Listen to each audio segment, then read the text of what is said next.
我学的是护理。哦，我告诉你，护理在爱尔兰这边做护士，一个月3万多人民币的收入。我只是给你提供信息，没有说什么要那个。那你有没有护士证啊？我有啊。哦，你英语好吗？我英语非常一般。我就正常读书的时候学了一下，然后后面就没有怎么接触了。但我讲到英语的话，我会觉得其实我比较喜欢听这方面的音乐。啊，就是在国内的话，因为没有那种语言环境嘛，所以说他们说那个吸引力法则，就是说如果想成为有钱人，多交一些有钱的朋友。我想学汉语的话，我就在中国多跟中国人说话，因为周围所有人都说汉语嘛，那自然而然就有那个环境了。那想学英语的话，肯定要到西方国家去，但是一开始是一种很不舒服的那种习惯，所以一开始的时候可能。不光是说华人喜欢跟华人，我看所有种族的俄罗斯人，我认识一个俄罗斯人，他把他一大帮子俄罗斯朋友都介绍给我，然后认识一个印度人，然后又是一大帮印度朋友，认识一个黑人，他又介绍我一大帮黑兄弟，物以类聚嘛。但是如果能够跳出那个圈子嘛，居然都花了那么多钱出国，还跟中国人在一起，天天吃中餐。然后可能英文都没有说几句，出去旅游又都是跟中国人玩，那还花那么多钱做什么？都浪费了，对不对？所以后来我就想到，那就多交一些外国的朋友，就多来开拓嘛。英语的话呢，就是反正都很正常吧。我记得我在国内学了10几年英语，我第一次出国的时候，都可能就是3岁幼儿园的那个水平。就像3岁的时候，可能如果我们有点记忆的话，那个时候为什么记忆力都不怎么那个在线呢？就是因为听话的话，可能就是一句话只听懂1-2个字嘛，都是那种很惶恐的那种状态啊。然后就是待6个月之后，马上就克服了，就是可以达到那个正常的那个交流，可能就是从3岁变成小学生呢，可能到了高1的那个水平，高1的汉语的水平。如果是说那个要学好英语的话，在国内那唯一需要做的就是，我觉得就是单词量。而记单词的话，如果照着那个单词表、单词书去背的话，我觉得效率也不高。那个就像我们学汉语的时候怎么学的？难道天天拿着一个汉语词汇对照什么拼音来去对吗？还不是学那个课文，它得有一个上下文的情境，那个词它才记得牢嘛。所以说这边的那个高中生、初中生，他们学那个英语，他们单词量怎么提上去了？就是大量的做阅读，就跟看故事书一样。所以，而看故事书的话，老师他可能在教室里面说你们来去看看这些故事书，大家就去慢慢的做那个阅读自习课嘛。那篇文章或者说那个什么莎士比亚的《仲夏夜之梦》啊、麦克白、哈姆雷特那个东西看完之后，老师会问一些问题。但是如果有一些人他想速成，花1个小时2000块钱，请一位雅思家教，请一位考托福的，然后去学那样子，他会认为那我居然收你2000块钱那么多的钱，但是我却让你去做那种实际上是最正确的自习的方法，客户他觉得不是物超所值嘛，所以他就会讲一些段子，然后弄一些那些好像是说那个速成的呀，或者一些考试应试的一些技巧怎么样，而那些技巧的话对有的人管用，有的人不管用。在国内的话，就是能够单词量够那就行了，什么口语啊、听力啊，反正喜欢听课的话，那也有那种语感也行嘛。然后出国的话，有国外的环境之后，那自然而然的那个英语就提升起来了嘛。对，然后我想说这么多，也就是说，如果你那个雅思你能考到总分7.0，它是9分的满分，考了7.0的话，那你国内的那个护士的那个驾照，不是驾照就是执照，就能够自动的转成欧盟的驾照。然后欧盟的话，这边护士超级好找工作，而且你一找到的话，就是一个月3万多块钱的工资，而且这边的话就是可能一天的话就是上7个小时吧，星期6、星期天休息。然后1年的话，大概32天的带薪休假，就是说你可以在任何的时间，没有任何的理由，你只要提前跟你经理说一声，说那天我不想来了，那一天的工资照样给你。然后最多的话，你可以连续不连续，最多累计的话32天的这个额度。对，就是而国内的话都是统一那个5·1、国庆、春节嘛。天哪，我突然觉得中国是什么样的环境啊？这个工作环境。那你说考那个雅思7点多分，那个是要什么样的水准呢？那个有一点点困难，它要求单词量比较大吧。雅思那个具体话我就不说了，但是就是你哪怕没有护士执照，就是没有欧盟这边的护士执照，你已经有国内的护士执照，如果找到有一个办法来了爱尔兰的话，你可以先去做护工。护工的话，就是相当于是那个比护士的工资要低一点吧，大概2000多欧元一个月。然后反正他工作就是照顾老人吧，有的可能你要去插那个导尿管什么的，就是或者一些有一些中风的呀，或者是偏瘫的，当然那是个例的。然后他不需要那个什么护士执照，不需要雅思过那么多。然后呢，比较好的状态就是相当于是说，我观察到的就是来的人，因为就在国内的时候，我感觉周围的人，出国的好像很少，去爱尔兰的好像很少。但是来了爱尔兰之后的话，我发现，因为都是幸存者偏差，大家都已经选择了，就是都来了爱尔兰，就感觉这边华人也好多，就是说相当于先你肉身待到了这边，然后呢，他可能就是上午上一个那个语言学校，不需要任何什么名校文凭啊，本科什么都不需要，都不需要。那个语言学校就是打工度假的，上午的时候去教你英语嘛，他专门就是给你培训考雅思的，而且非常的轻松，学费大概3万块钱人民币，允许那个就是每个星期合法的兼职20个小时，每小时的那个最低工资是14.5欧元，然后1欧元是8的汇率，差不多125、128就是他最低工资1个小时125人民币。那也就是说，如果说一个人他在这边就是读一个语言学校，然后再去兼职，先来去做护工，然后他那个兼职的话，他平常时他允许就是每周工作20小时，然后暑假的话就1年最多3个月的时间，他允许每个星期工作40个小时，40个小时就相当于每天8个小时嘛。这个收入他其实是可以把那个就是学费和这边的生活费都给挣回来的。挣回来之后，然后雅思又考过了，直接转护士，转了护士之后，那就直接去做那个他一直都招人，他老龄化社会，然后那个护士基本上都是外国人，印度那边比较多，印度的女孩子做护士的。然后为什么？就是因为有一些人他还是有偶像包袱嘛，他会觉得哇，护士是不是说那个就是智商不如医生啊，没有医生那么牛啊，所以说他才去做那个护士，但是实际上那一派胡言，因为医生他是通过他之前的经验，还有那个他大脑里面那些数据库来做出判断的，很快他会被 AI 给取代掉，可能不到10年20年。而且它真正那个医疗的标准的话，都是比较程序化的嘛。而护士的话，它是一个更多的是人与人之间那个情感的链接嘛。你不可能，我说我看个病的话，我想问得了什么病，我可以去把我的那个化验报告去给 AI。或者我直接通过 AI 聊天问 AI， 但是不可能是说我让一个机器人给我打针，让机器人帮我翻身翻胳膊，对吧？这个人情感上接受不了，所以说护士他反而不会失业，而医生的话会失业。程序员的话是吃青春饭的，像我就是程序员，这种就是偶像包，我们觉得哇在华为工作好牛啊，学计算机的都很聪明，但实际上就算我花那么多学费，我当时读的是爱尔兰全国最好的大学，然后即使是那样子，我毕业也投了200多家公司的简历。才找到工作。我有在美国的同学，他就是投了1500家公司，而且还是美国加州大学，只有10个面试机会，别的要么已读不回，或者一个机器人邮件，就说你太棒了，你太优秀了，但是对不起，我们没法雇你，对吧？就是这种废话给他。所以说他拿到了10个面试机会嘛，然后1对1的面试，有一个成了之后，那他在美国现在暂时可以缓口气的，因为之前可能花了有100-200万的学费，他们家可能也有的是贷款去留学的。然后现在的话，他在美国大概可能有个60多万，相当于60-70万人民币左右的那个工资吧，就可以去就是还他那些贷款。因为本身也是说咱们是老板的话，我打个比方，比如我们开一个餐厅川菜馆，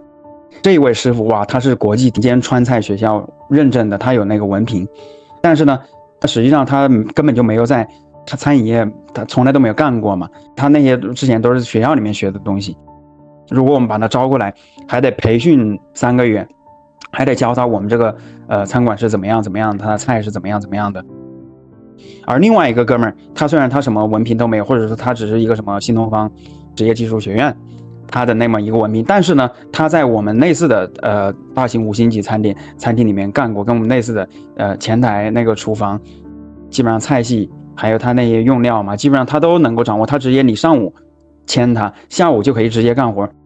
那作为老板，他肯定是选择后者的，肯定100%不看你那个文凭。而大学考试考的那些东西，可能工作10年都用不上，根本就没有用的那些东西。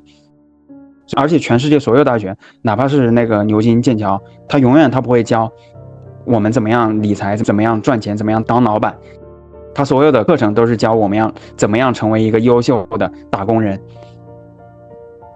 对，我还不知道你学护理的，我以为你是做那个餐饮。对，所以就是前面就说到那个护理嘛，不光是爱尔兰，所有发达国家，它是一个非常超级好找工作。里边我们学计算机，计算机稍微好一点，那就海投简历吧。海投简历，我们海投简历为什么那么惨？就是因为我们是就像前面说的那种情况嘛，我们没有任何的那个工作经验，没有任何工作经验，我们只有所谓名校的文凭。但是如果另外一个哥们儿，他是一个什么职业技术学院出来的，但是他有5年的工作经验，那他很容易就可以通过面试。因为面试的时候人家他会问的嘛，他说啊，那你之前做过什么东西啊？你炒过什么菜？然后你油多少，盐多少？他那种就是10年的师傅，我拿厨师做比喻，他很容易他会问出来的嘛。所以这种东西就算我们去刷题记题去编的话，那没有还是没有。对，而护理的话，就是所有发达国家，因为它一直都在稀缺，在缺那个人手，像什么澳大利亚、新西兰、加拿大、美国的话稍微难一点。要是喂。没有，你说嘛？你说完之后，我想问你2个问题，就是相关的。我计算机的话，起码还能找嘛，你去投的话还能投。像最惨的就是学什么生物、环境、材料、化学，像这些的话，那必须得去冲那个博士学位。甚至说还有的哥们儿，他读的一个就是化学博士嘛，毕业出来之后找不到工作，你去洗盘子的话，他不甘心嘛，那他又去读一个计算机硕士，然后拿他计算机硕士的那个文凭去找工作，然后他找到研究员的工作之后呢，就相当于他那个工作签证只给你3年嘛，然后3年期间的话，你不能换工作，万一要是辞退的话，那完了又要算3年，然后3年的话可以抽签一次，就是抽那个美国绿卡。美国绿卡最多的话有4次还是几次抽签的机会，每次抽成功的概率30%。如果是说中国人、印度人、墨西哥人这3个的话，移民太多了嘛，所以他还搞一个什么，就相当于分数线配额，就同样的那个智商，那我们的分数线就要比其他国家的什么比如说波兰、英国，那就要比他们分数线高很多。这是印度人也吐槽的。美国绿卡之后，那就相当于可以随便换工作，然后就无限那个签证。随时那个免签的，反正相当于这些发达国家，这些国家你别看他们的什么读名校那些，它实际上本质就是做生意，就它是一种商业模式。全世界所有的那些大学，那个就是排名越高的，它学费越贵；排名越低的话，学费稍微便宜一些嘛，便宜一些。然后说有的那些什么那些学霸啊，超级高智商的，他全额奖学金过去的，那个就相当于我这边同学95%。不是97%都拿不到全额奖学金，那种是靠机遇，而且不是说他智商多高，他愿意等，他愿意留级1年，他去准备材料，去等那个申请的窗口。所以就是说你，然后好不容易我们去读了硕士吧，读了博士，然后花那么多钱投资之后，又要去各种就是像海投简历面个投200家，甚至说1200家公司的简历最后找到了一份工作之后，我说的是在美国爱尔兰，待会儿再说，又要那个相当于抽签3次嘛，才能够拿到美国绿卡。这是通过那个就是做题家的渠道，考试做题的渠道拿绿卡。所以其实说到这里的话，我最后我意识到这场骗局就是说明他那个什么绿卡那东西根本就没有那么重要，相当于幸存者偏差嘛。然后爱尔兰的话，包括加拿大、澳大利亚，就这边的话稍微容易一些，它不需要抽签，它是在同一个公司工作满了，大概有的是3年，有的是5年，爱尔兰是2年，然后如果被裁员了，那对不起，那重新算那个年份；如果没有裁员之后，那后面就可以转绿卡。对，然后有绿卡之后也可以，如果在国内有对象的话，可以把对象给接过来，也是相当于是可以在这边是合法工作的。就是前面不是说我们去花3万人民币的学费去读语言学校嘛，那个也只能去那个兼职工作，而且语言学校之后它只有最多2年的那个期限的，只有2年期限，然后过期了之后，那过期之后，那对不起，如果没有公司他愿意担保你那个给你转工作签的话，那他们就只能回国了。他不是兼职嘛，只能最多那个每周20小时。全职的话，那就得要拿到硕士学位，毕业了，拿到毕业证之后，他才能够有那个全职的工作许可。而拿到硕士学位的话，那又得那个就是得大概30多万人民币的学费，然后各种考，而且就算有那个工作的许可，最后不也是还是得像我在美国的同学一样去海投100多家公司的那个什么简历那乱七八糟的。就我们知道这些代价，这些那些拿到绿卡的人，或者说那些就是在国外安顿下来所有的人，他们当时都经历各种煎熬。但有一些的人他在小红书里面去炫耀的，小红书里面去显摆，他绝对不会说就是真相，就是我刚刚跟你说的那些。小红书都是营造美好。对，哎，等一下，你说小红书什么？我说小红书都是营造美好。对，岁月静好，而且就是有点炫耀嘛。但是我觉得四川的话，它真的说实话，生活成本，而且四川人他这个对于生活的这种情调也很牛。觉得就是全世界来说的话，就是怎么说呢？如果老家的话，感觉跟父母关系还可以什么的那些，然后其实在家里面的话，因为我至少不需要租房子嘛，或者至少这是我吃的家乡的菜。然后这是我的这个语言，而出国的话，那都得去克服。比如我现在我去租个房子，的是欧元的那个房租。但是如果是说我在老家上班的话，那根本就不用搬来搬去那种漂泊感，或者说就算搬的话，你不可能一个月，就是4000人民币的房租，对吧？那边的菜好吃吗？它没有中国的好，没有四川的好吃。但是我在这边我都出国留学10年了，所以也都适应了，无所谓。老外吃的都是粗粮，你知道吗？中国是精米，粗粮的话那就是那种像糙米啊，或者包括它那种全麦面包，那种超级硬，嚼了都那个塞牙的那种，牙龈都感觉就是被怼了。那我后来去了英国之后，当然是去那边玩了，就我发现是就是英国的华人他们哇，他那个经济实力他比爱尔兰还是要牛一个段位的。就爱尔兰算是中产阶级吧，中产阶级华人出国，然后英国的话哇，那有钱人，而且就是那个城市也不一样，就是可能爱尔兰的话，国内2、3线、3、4线城市来的比较多，但是英国的话，那可能都是1、2线城市。然后去美国的话，那是有钱的学霸，就有钱的还是学霸。然后瑞士的话，那就是有钱学霸，同时还会玩的。瑞士就是全欧洲，就或者说全世界吧，他那个工资标准比美国还高个2倍的，那就只有瑞士了。有新朋友进来了。哎，对，你有对吧？我们都是四川人吗？我是湖北人，但是我听懂四川话，但是四川人好像听得不太懂湖北话。我的四川话不是很标准。对，那就说普通话了。对，因为我在四川就是3、4岁的时候就从四川到就是汉中来了，所以讲的话有点偏巴中一些。那个要不Neo你先自我介绍一下。好，我就是跟那个肯是在高中的时候认识的，然后我呢是来自汉中的一个普通青年，也不算青年了，已经27岁了。你27岁了你？对。其实我觉得年龄的话，那根本就不是一个问题。你看春水姐，她现在不都是高中生的心态吗？然后就是实际上就灵魂程度来讲的话，那可能有的灵魂都200多岁了，但有的灵魂可能只是前者的父母。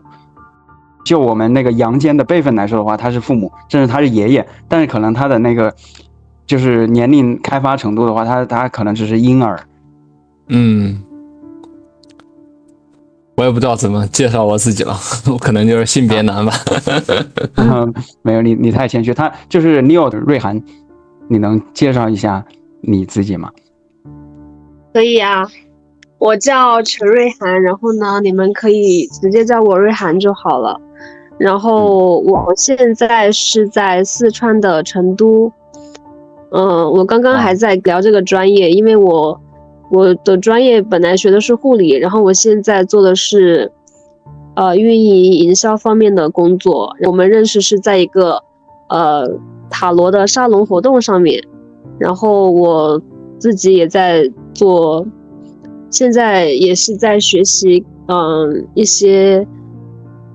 优势关于职业探索这一块嘛，然后一直都在做一些了解，然后待会儿我们好像要聊这个三体是吧？然后也挺期待跟大家一起交流的。我现在特别有状态，因为一直都很期待瑞航，从去年的时候我就一直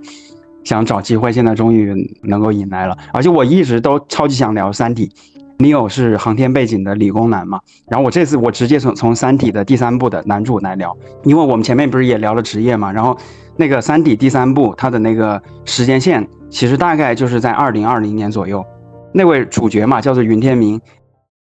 好，非常感谢啊，我们会在下周更新，请订阅支持一下吧。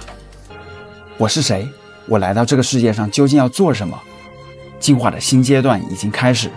意识到无限的爱会让我们开启一场前所未有的灵魂旅程。